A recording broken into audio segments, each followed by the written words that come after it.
Mari kita belajar untuk makin hari kita boleh makin mengenal hati Bapa di surga. Karena kerinduan yang paling besar dari Bapa kita adalah kita itu mengenal Dia. Dalam segala hal Dia rindu kita itu mengenal Dia. Tidak ada yang lebih besar lagi daripada itu, mengenal Dia. Kita buka Lukas pasal yang ke-14, mulai ayat yang ke-25. Ya. Judulnya apa? Ayo kita baca bareng-bareng judulnya ya. Segala sesuatu harus dilepaskan untuk mengikut Yesus.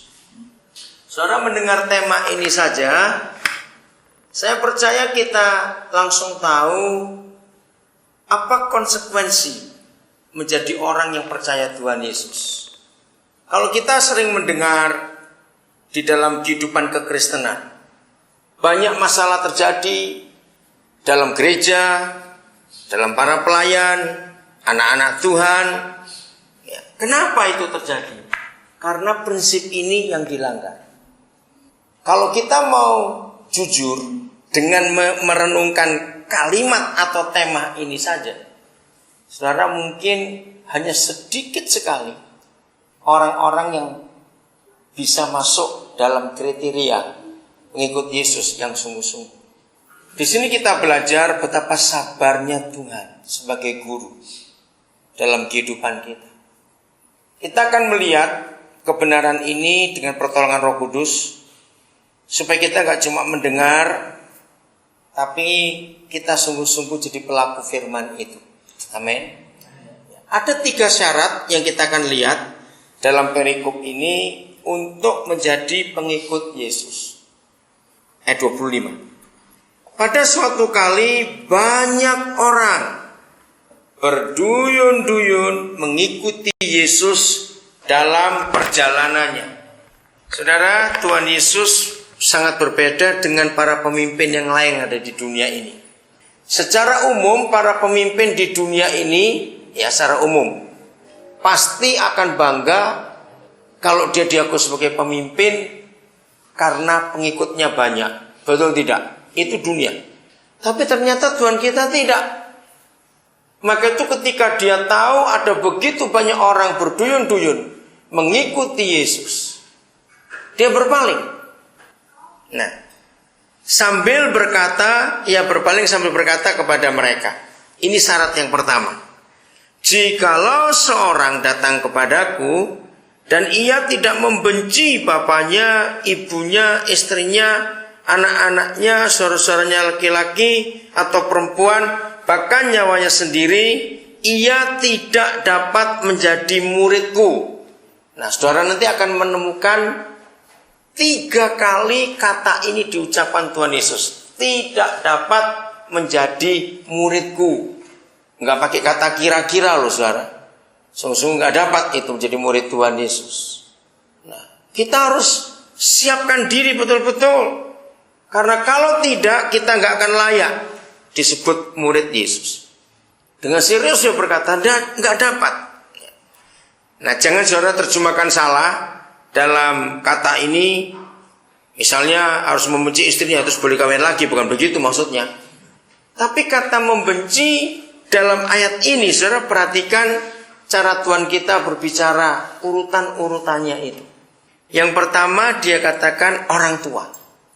Papa mama, orang tua. Nah, kalau kita melihat kata ayah ibu atau orang tua, maka yang kita temukan adalah dilindungi, rasa aman. Itu artinya. Jadi bukan sosok orang tua yang dimaksud di sini sebagai ayah ibu, tapi maksudnya adalah rasa aman, minta perlindungan. Secara umum kalau ada orang tua, pasti anak-anak akan merasa spesial. Yang pertama Tuhan ingin tekankan kepada kita adalah rasa aman, perlindungan dalam hidup ini. Itu yang harus kita tinggalkan. Orang tua dalam ayat ini tidak harus sosok ayah ibu. Saya percaya bahwa uang pun bisa menjadi rasa aman buat kehidupan kita. Maka itu kenapa ujian yang pertama dan yang terakhir paling berat. buat Abraham, karena Abraham banyak mengalami ujian, tapi yang pertama dan terakhir, yang paling berat, masih ingat apa yang diminta oleh Tuhan? Anaknya. Ishak buat Abraham itu segala-galanya, lebih daripada harta. Nah, Ishak itu buat Abraham tempat yang aman buat dia. Bayangkan dia sudah tua, maka Ishak itu harapan satu-satunya, karena nggak ada siapa-siapa lagi. Itu yang diminta oleh Tuhan. Saudara, perhatikan ini dengan serius. Temukan dalam diri saudara apa yang membuat saudara rasa aman sekarang selain Tuhan. Ya, jangan marah kalau saya sebutkan ini. Siapa yang sekarang merasa aman karena deposito saudara cukup sampai 7 turunan misalnya? Aman dah, nggak pernah mikir apa-apa lagi. Apa yang membuat saudara rasa aman? Posisi saudara dalam pekerjaan, lingkungan saudara. Saudara, begitu banyak yang secara manusia kita bisa buat, kita bisa timbun, kita bisa lakukan untuk menjadi perlindungan buat diri kita sendiri. Betul tidak? Manusia itu paling senang membuat perlindungan buat dirinya sendiri. Maka ini harus serius, saudara. Kalau rasa aman yang ada dalam kehidupan kita, yang selama ini kita belum tahu bahwa itu harus kita benci, maka kita nggak layak jadi pengikut Yesus. Total, tidak boleh ada satupun yang lebih daripada Yesus Tuhan kita. Apa saja. Ada orang yang merasa belum aman dalam hidupnya sebelum dia punya rumah sendiri. Akhirnya dia berusaha sungguh-sungguh untuk memiliki rumah itu. Maka itu kalau saudara dengar terakhir-terakhir ini betapa banyak pengajaran yang mengatakan tinggalkan zona nyaman, tinggalkan zona nyaman, kemapanan, tinggalkan itu. Kenapa? Karena itu akan membuat Tuhan jadi nomor 2 dalam kehidupan kita.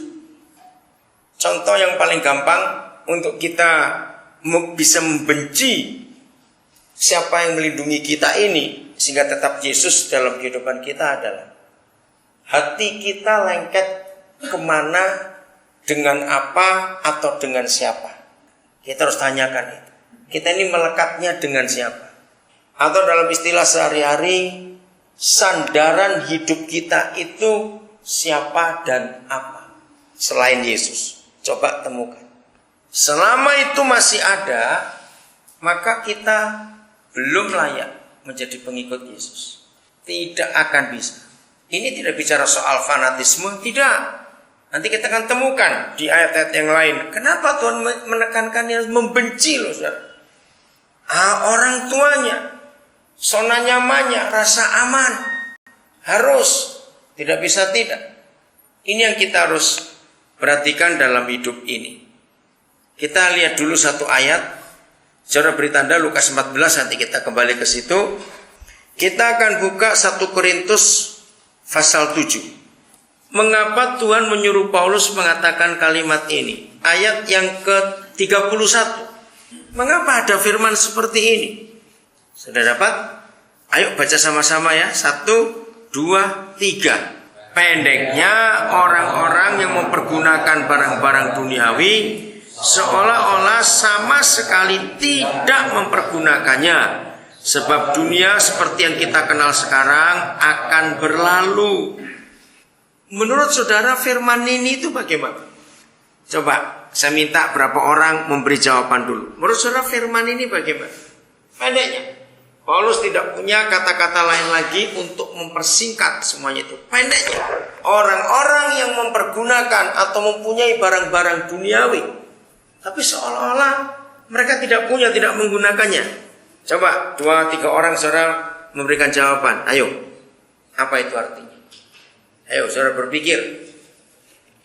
Berikan kalimat lain untuk ayat ini. Pendeknya, orang-orang yang mempergunakan barang-barang duniawi seolah-olah sama sekali tidak mempergunakannya. Ya.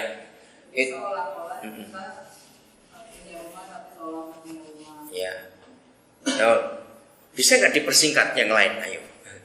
Yang ringkas itu mungkin cuma 3 kata saja cukup.